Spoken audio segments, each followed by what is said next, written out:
সংস্কার কিংবা সংবিধান পরিবর্তন বা সংবিধানের সংশোধন, এই বিষয়গুলি আসলে কিভাবে সম্ভব? এটা তো ধরুন আমাদের যে 72 সালের যে সংবিধান ছিল, ওই সংবিধান তো 17টা সংশোধনী হয়েছে। মানে অন্তর্বর্তীকালীন সরকার করতে পারেন এটা? না, এখন না, আগে আগে মোট 17টা সংশোধনী হয়েছে। তো এই 17টা সংশোধনীর কারণে সংবিধানের যে যে মূল চেতনা, ওই চেতনা আর নাই। এটাকে সংবিধান, মূল চেতনা থেকে সংবিধান বহু দূরে।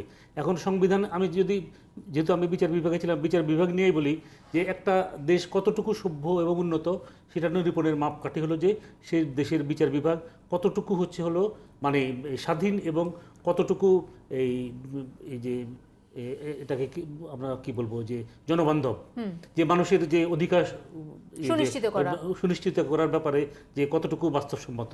তো এখন আমরা দেখলাম যে আমাদের যে বিচার বিভাগ, আমাদের বিচার বিভাগে যে বিচারক যে নিয়োগ হয়, নিয়োগের ক্ষেত্রে আমরা দেখেছি যে এই যে আর্টিকেল 95 হচ্ছিল রিলেটস টু অ্যাপয়েন্টমেন্ট অফ জাজ অফ দ্য সুপ্রিম কোর্ট।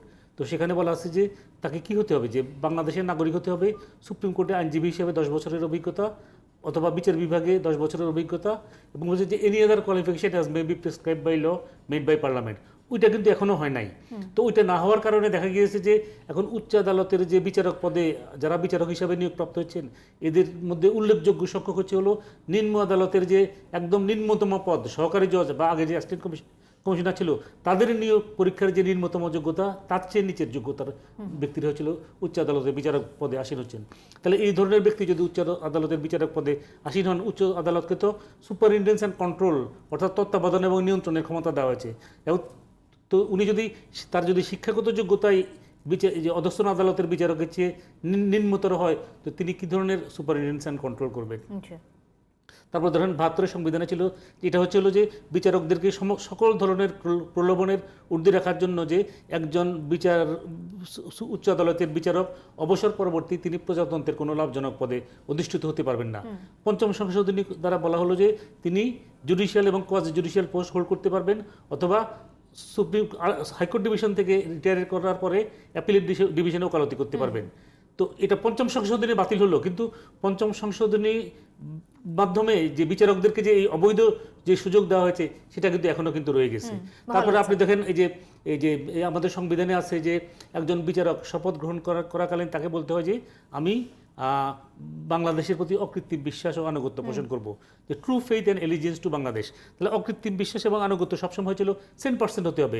এখন এক দ্বৈত নাগরিক যদি হয়, তাহলে তার বাংলাদেশের প্রতি আনুগত্য কতটুকু আর ব্রিটেনের প্রতি আনুগত্য কতটুকু আমি বলতেছি না।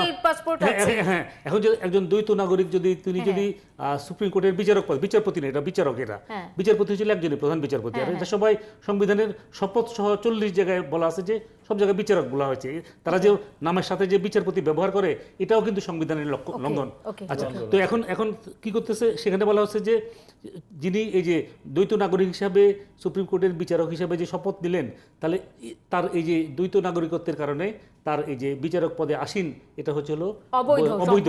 এখন অবৈধ যদি হয়, তিনি বিচারক হিসেবে সুপ্রিম কোর্টে বহাল থাকাকালীন যতগুলো রায় দিয়েছেন, প্রত্যেকটা রায় হচ্ছে হলো অবৈধ। এইসব বিষয়ে যদি এখন যারা ক্ষমতাসীন, যে আমাদের যে তত্ত্বাবধায়ক সরকার বা অন্তর্বর্তী সরকার, তারা এইসব বিষয়ে কোনো পদক্ষেপ গ্রহণ করবেন কিনা